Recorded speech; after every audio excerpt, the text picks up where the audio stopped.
चल रहे समय की बात, परमपिता परमात्मा की, और वो बात जो सबसे सर्वश्रेष्ठ हो, वो बात जिसे कहते हैं बात बन जाए। वो करते हैं बात तो अल्लाह वाहिगुरु राम गौड़ खुदा परमपिता परमात्मा ही एक ऐसा है जिसकी दया में रहमत से, जिसकी कृपा से बात बन सकती है। वरना इस समाज में ऐसा कोई भी नहीं होता जिससे बात बने। पर लोग कहते हैं यार परमात्मा से बात होगी तभी बात बनेगी। हैरानी ये है, परमात्मा से बात तो होगी, कोई बात करने को तैयार होगा तभी होगी ना। आप तो ठगी बेईमानी में सारा सारा टाइम निकाल देते हैं। आप तो अपनी कहानियों में उलझे रहते हैं, तो अल्लाह वाहिगुरु की कहानी आपको कहां फिट बैठेगी।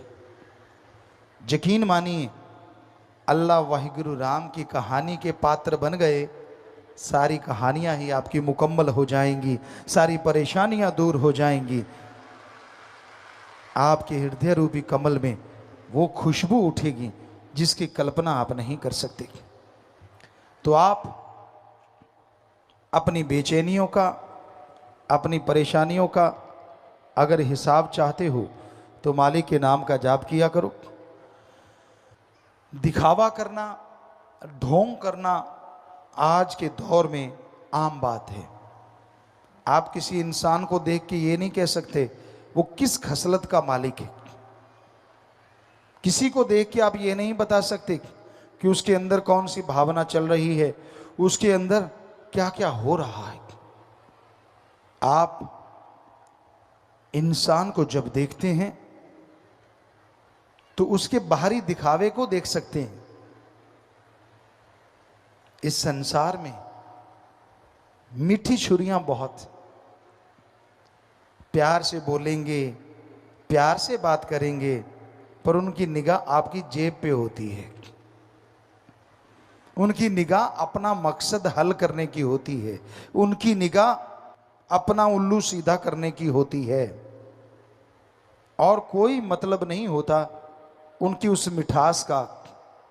पर सारे तो एक जैसे नहीं होते। आज भी वाकई अच्छे लोग हैं जिनकी जुबान पे भी मिठास होती है और दिलो दिमाग में भी मिठास होती है। पर या तो मां बाप के बहुत अच्छे संस्कार, या फिर अच्छा संग, या फिर सत्संग का रंग, ये तीन चीजों से अंदर बाहर मिठास आ सकती है। वरना मालिक के बच्चों, मालिक के भक्तों, हो ही नहीं सकता इस कलयुग में कोई जैसा बाहर है वैसा अंदर हो। बड़े दोगले हैं लोग। हम किसी को गलत नहीं कह रहे, हम आपको समझा रहे हैं कि बच के रहिएगा लोगों के दिखावे से, बच के रहिएगा उनके आर व्यवहार से, दिखने वाले चेहरों से। क्योंकि जो गरजते हैं वो बरसते नहीं।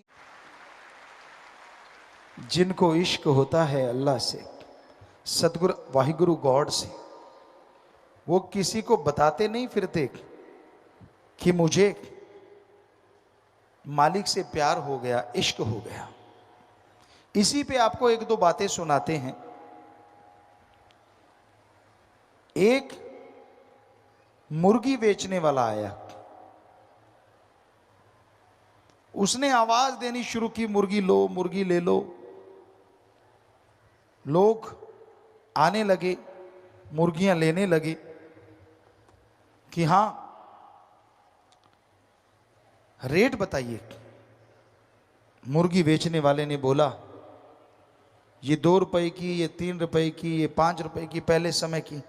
लोग बड़े हैरान थे, कहते यार ये 2 की है, ये 5 की है, वजन दोनों का बराबर, अंडे दोनों देती हैं, फर्क कहां है। कहने लगा ये जो 2 रुपए वाली मुर्गी है ना, अंडा तो देती है, अंडा देने से पहले इतना शोर मचाती है, इतना शोर मचाती है कि जब अंडा देती है या तो काग या बाज या कोई और जीव जंतु, बिल्ली, उस अंडे को खा जाती है, मालिक तक जाता ही नहीं। कहता ये 5 रुपए वाली, कहता ये 5 रुपए वाली कब अंडा देने को तैयार है और कब अंडा दे दिया, साथ वाले मुर्गे को नहीं पता होता कि इसने अंडा दे दिया, इसलिए ये 5 रुपए की है। मालिक के पास वो अंडे ज्यों के त्यों पहुंचते हैं, इसलिए इसका रेट दुगने से भी ज्यादा है। तो इसलिए मालिक के प्यारो, मालिक का इश्क जिन्हें लग जाता है वो 5 रुपए वाली मुर्गी होती है, 2 वाली नहीं। और जो 2 वाली मुर्गी है वो 5 वाली बन ही नहीं सकती, जितना मर्जी जोर लगा ले। तो जो ज्यादा दिखाते रहते ना, मैंने आए करया, मैं आए कीता सी, तेनू पता नहीं, फिर मैं आए कीता सी, वो कीता ही सी, अंदर कुछ भी नहीं, सवाल ही नहीं। थोथा चना बाजे घना, चने होते हैं राजस्थान में, यहां हमने जन्म लिया, आम ऐसे हाथ में लेके देखते, और जिनकी आवाज टन टन टन, मान लो वो बिल्कुल खोखा है, अंदर कुछ भी नहीं। तो इसलिए भाई ये ध्यान रखिए, इश्क जिन्हें लग जाता है वो आवाज नहीं देते, वो अल्लाह वाहिगुरु राम की आवाज पे मोहित रहते हैं, वो किसी को परेशान नहीं करते।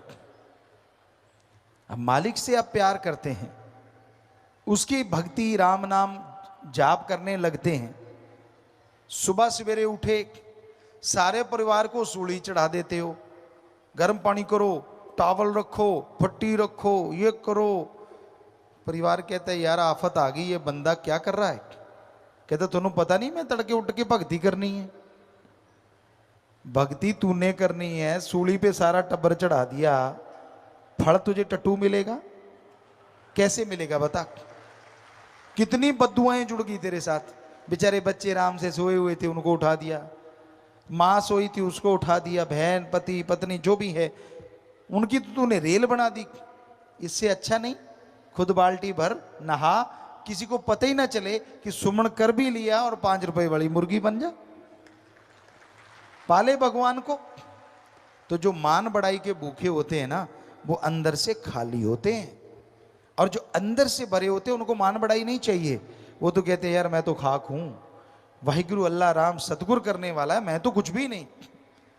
तो इसलिए ये आप समझे, समाज में तरह तरह के लोग हैं, दुनिया बहुरंगी है, गिरगिट नजर नहीं आती क्योंकि आदमी गिरगिट का बाप बन गया है। बात करते करते रंग बदल जाता है, बात कर रहा है, देखा सामने वाले के हाव भाव बदल रहे हैं, टॉपिक ही कोई और चला देता है। इतना इंटेलिजेंट हो गया है इंसान, इतना तेज हो गया इंसान। तो परम पिता परमात्मा का जो नाम लिया करते हैं, जो उसकी याद में समय बिताया करते हैं, ना तो वो अहंकार करते हैं, ना वो निंदा चुगली करते हैं, और ना ही वो कभी किसी को बुरा कहते हैं, दुआ करते हैं। इंसान जैसी फितरत का मालिक है, जैसे जिंदगी में कर्म किए उसे भोगने तो पड़ेंगे, फिर चूंचरा क्यों करते हो। मत करो कर्म खोटे, कर्म करे खोटे पड़ेंगे फिर सोटे, किसी पूछनी नहीं तेरी बात रे कि अब घर जाने दो। बेपरवाह जी ने एक भजन बनाया, जैसे कर्म करते हो वैसा फल भोगना पड़ता है, इसलिए गलत कर्म ना करो, ऐसा कदम ना उठाओ जो फ्यूचर में, भविष्य में आपको पछताना पड़े। कर्म ऐसा ना करो जिसके लिए शर्मिंदगी का मुंह देखना पड़े। हमेशा एक सार जिंदगी को बना डालो, यकीन मानो कभी आप अपनी बेइज्जती नहीं करवाओगे, कभी अपनी निगाह में नहीं गिरोगे, कभी भी कोई आपकी तरफ उंगली नहीं करेगा। जब आप रंग बदलते रहते हो, जब आप कहते कुछ और, करते कुछ और, सोचते कुछ और हो, तो दुनिया भी मूर्ख नहीं है, वो सब समझ जाती है। तो इसलिए समाज में इज्जत चाहते हो, मालिक की दरगाह में इज्जत चाहते हो, दीनता नम्रता जुबान पे मिठास, जमीन से जुड़े हैं तो जुड़े हैं, कर्म अच्छे करते हैं तो करते हैं, उसका बखान क्या करना और उसका शोर क्या मचाना। ईश्वर ने बिना कहे ही सब कुछ बख्श देना है। तो इसलिए दीनता नम्रता धारण करो। भगवान को, अल्लाह वाहिगुरु राम को अहंकार नहीं भाता। और ये पता नहीं होता कि मालिक से प्यार करने वाला कहां बैठा है। राजा भी उससे प्यार कर सकता है और भिखारी भी कर सकता है। ये मत सोचिए कि राजा नहीं पा सकता और ये मत सोचिए कि भिखारी नहीं पा सकता। जिसके अंदर उसको पाने की लगन लग गई, जिसके अंदर उसको पाने की तड़प लग गई, वो उस मालिक को जरूर पा सकता, वो उस मालिक को जरूर पा सकता है। मां के अंदर ममता है, वो राजा की मां है चाहे भिखारी की मां। बच्चा रोएगा तो मां दूध देती ही देती है। उसी तरह भगवान है। अगर मां ऐसा कर सकती है तो भगवान तो मां को बनाने वाला है, वो क्यों नहीं सुनेगा। पर आप सच्ची तड़प से अंदर से अगर रोएंगे तो वो आपकी सुनता है, आपकी आत्मा का सुधार करता है, आपके लिए दरगाह में खुशियां बख्श देता है और जीते जी गम दुख दर्द चिंताओं को आपकी जिंदगी से मिटा देता है। मालिक नहीं चाहता कि उसके किसी भी बच्चे का अकाज हो। कोई कितना बड़ा भक्त बन जाए, मालिक नहीं चाहता कि उसको कभी अहंकार आए।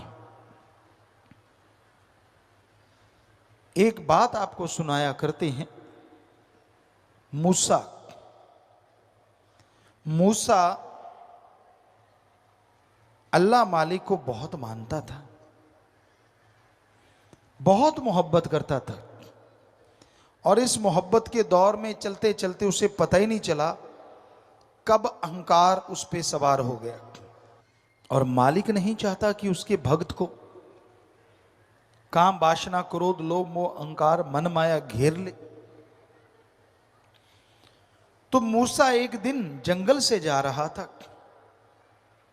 एक चट्टान पे गडरिया बैठा था।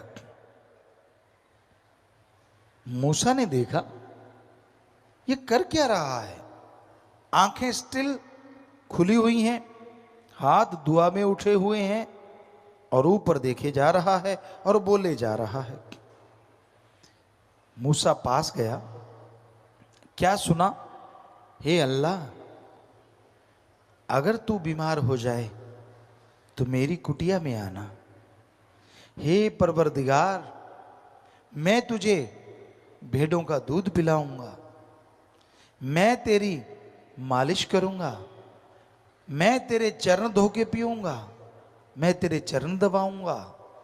हे मेरे अल्लाह, मुझे छोड़ के कहीं और ना जाना अगर तू बीमार हो जाए तो। मूसा ने सुना, आग बबूला हो गया, उसको झंझोड़ा, उसकी लगन टूटी। कहने लगा बोल भाई क्या क्या है भाई। कहने लगा काफिर है तू काफिर। अरे अल्लाह भी कभी बीमार होते हैं और अगर वो बीमार होगा तो बस तेरी भेड़ों का ही दूध है और कोई दूध भी नहीं, कहीं और कोई संभालने वाला नहीं है, सिर्फ तू ही बचा है उसका प्यारा। ये बात सुनते ही गडरिया रो रहा था और जोर जोर से रोने लगा। अपने कपड़े फाड़ते हुए, सिर के बाल नोचते हुए वहां से भाग गया। बोला कुछ नहीं। मूसा रोजाना इबादत करता था। उसने देखा यार जरूर ये बंदा मालिक की इबादत करने वाला है। दिल हिल गया क्योंकि वो भी भक्ति करता था। इबादत पे बैठा, कहां तो सेकंडों में ध्यान जुड़ जाता था, आवाज आने लगती थी, और कहां उस दिन बैठा रहा, मिनट गुजरे, घंटे गुजरे, आखिर तड़पती व्याकुल हो गया, तड़फ उठा मालिक को पाने के लिए, जार जार रोने लगा। तो एक आवाज आई, मूसा तुझे दुनिया में भेजा है जोड़ने के लिए, तोड़ने के लिए नहीं। तूने जिसका दिल दुखाया है वो मेरा सबसे अजीज है। आवाज बंद हो गई, लाइट चली गई, लिप टूट गई, तड़फ गया मूसा। ये क्या, कहां सारा सारा दिन मालिक के दर्शन होने, कहां नजारे लूटने, और कहां पल भर में सब खत्म। ये क्या। दौड़ा, एक ही तरीका है, एक ही उपाय है, उस गडरिये को ढूंढूं। उसके पदचिन्हों को देखा, उसकी तरफ दौड़ा। क्या देखता है, फिर एक पेड़ के नीचे गडरिया बैठा है, खून बह रहा है शरीर से, बाल नुचे हुए हैं, कपड़े फटे हुए हैं, और जुबान पे क्या चल रहा है। मूसा ने सुना, हे मेरे मौला, हे मेरे अल्लाह राम, मुझे माफ कर दे अगर मैंने कुछ गलत बोला हो। पर मालिक बीमार हुआ तो आना, लेना मेरे हाथों से भेड़ बकरियों का दूध, दबवाना अपने पांव, बात करना मेरे से, दिन रात मैं जागूंगा, तू आराम करना मेरे अल्लाह।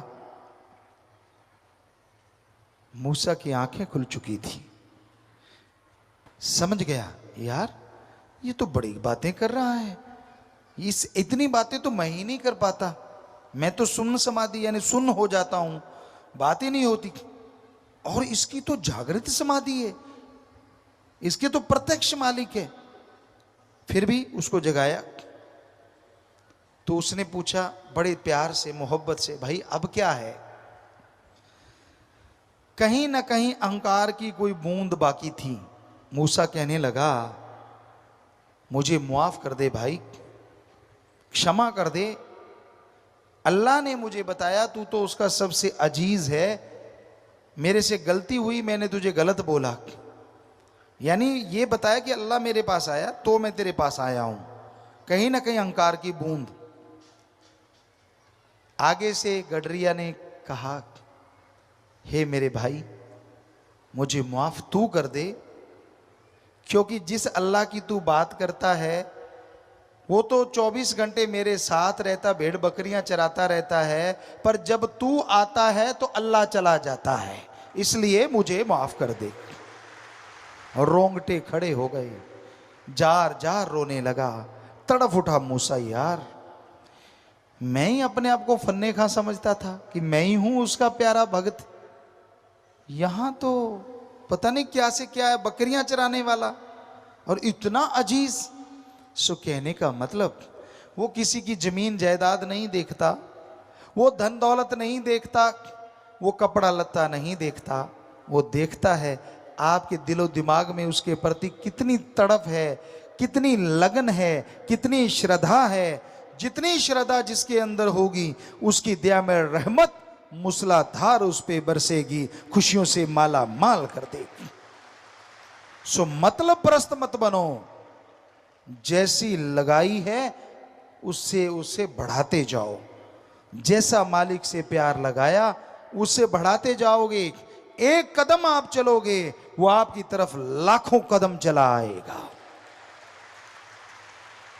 पर आप कदम ही नहीं उठाओगे तो वो चलेगा कैसे। उदाहरण के तौर पे आपके सामने घी, दूध, मक्खन, मलाई, बादाम सब सामान पड़ा है, पर आप तो माथा टेक रहे हो, सिर झुका रहे हो, तो क्या स्वाद आएगा? क्या शरीर के अंदर ताकत आएगी? नहीं आएगी। हां, सजदा किया और उसको खा लो तो स्वाद भी आएगा और ताकत भी आएगी। वैसे ही अल्लाह वाहिगुरु राम का नाम है प्यारो, अगर भक्ति कर लोगे, सुमरन कर लोगे, संतों के वचन मान लोगे तो फिर स्वाद भी आएगा और रूहानी ताकत भी आएगी, अंदर सुरूर आएगा और चेहरे पे नूर आएगा। आज नहीं तो कल जरूर आएगा। पर आप भक्ति नहीं करना चाहते, खुराटे मारते रहो, खर्र खें खर्र खें, और फिर कहते हो परमात्मा मेरे पे रहमत कर दे। कर देगा रहमत? 10 खुराटे मार रहा है, 10 और दे देगा, 20 मार ले। काम तो कर। हिम्मत करे अगर इंसान तो सहायता करे भगवान, हिम्मते मर्दा मददे खुदा। आप मेहनत तो करो। बच्चों, आप पढ़ते हो, पढ़ो, कोशिश करो मेरी मेरिट आए। आप मेरिट जितने नंबर लाते हो, 80% लाते हो और ईश्वर को याद करते हो, हम गारंटी देते हैं वो 95% ला देगा। हे दुकानदारों, आप दुकान पे जाते हो, 10-15% कमाई का हिस्सा आप मुनाफा लेते हो, दिन रात मेहनत करते हो, आपके 100 ग्राहक आते हैं, पर अगर आप अल्लाह वाहिगुरु राम को याद करते हो तो वो ग्राहक 150 से 200 आने लग जाएंगे। ये हम गारंटी देते हैं। हे जमींदारों, आप खेत में बीज डालते हो, अल्लाह वाहिगुरु राम को याद करो। अगर आपकी वो फसल, आपका बीज, मान लीजिए गेहूं की छल्ली है, बल्ली है, बिना मालिक के नाम जपे बीज पे 50 दाने आते हैं, एक बल्ली पे, छल्ली पे। अगर वाहिगुरु अल्लाह राम को याद करते हो, हम आपको गारंटी देते हैं वो 80 से 100 बन जाएंगे।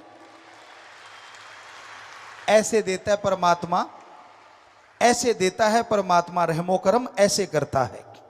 पर अगर बीज ही ना डालो तो छल्ली आएगी कहां से और मालिक बढ़ाएगा कहां से?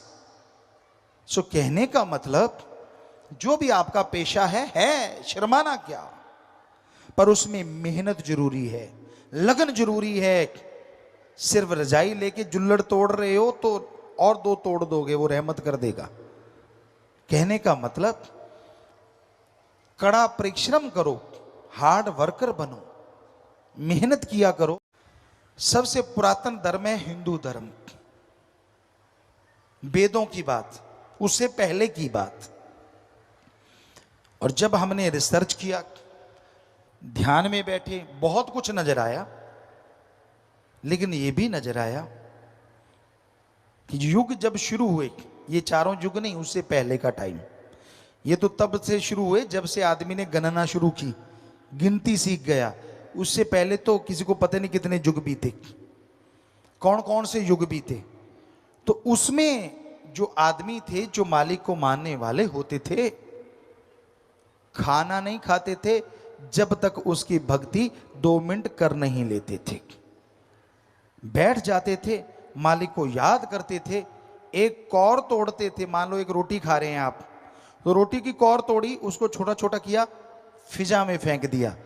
कोई कीड़ा मकोड़ा, कोई पक्षी, कोई जानवर उससे भूख मिटा लेगा और आपका खाया खाना आपके लिए दुआ बन जाएगा और मालिक की दरगाह में हाजिरी लगवा देगा। ये होता था हमारा कायदे। आजकल तो आपको तो खाना मिल गया और आप भूखे हैं तो ऐसे टूट पड़ते हैं, शायद जीव जंतु ना टूटे ऐसे तो। थोड़ा सा संयम बरत लिया करो। खाना आ गया, इसमें शर्म क्या है? इसमें तो आप शर्म करते हो, और जब गोल गोल झूठ छोड़ते हो तब तो आपको शर्म नहीं आती। जब बुरे कर्म करते हो तब भी शर्म नहीं आती।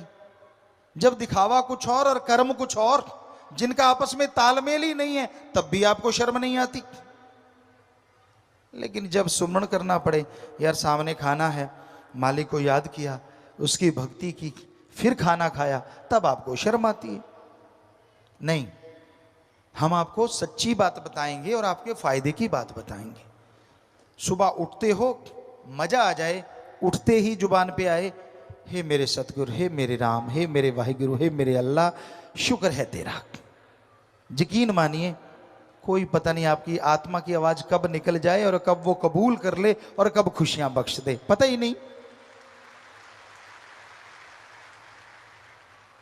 फिर आप खाना खाएं, कहीं भी नहाते हैं, गुनगुनाते हैं ना नहाने, बाथरूम सिंगर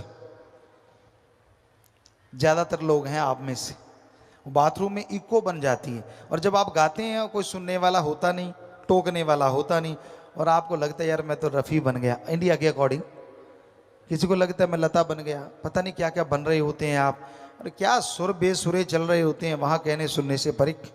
लेकिन बाथरूम सिंगर हैं आप, ज़्यादातर बच्चे ऐसा करते हैं और कोई हर्ज नहीं, पर हमारा तो इतनी गुजारिश है, शब्दों की जगह, अल्फाज की जगह कहीं अल्लाह वाहिगुरु राम के गुणगान गाने लग जाओ, सुर में गाओ चाहे बेसुरे गाओ, उसकी दरगाह में डायरेक्ट जाएंगे और खुशियां आपके लिए लेके आएंगे। हम नहीं रोकते कि आप गाओ ना गाओ, सुर में गाओ बेसुरा गाओ, कुछ नहीं होता। जैसी आपकी आवाज मालिक ने दे दी, गर्व करो उस पर।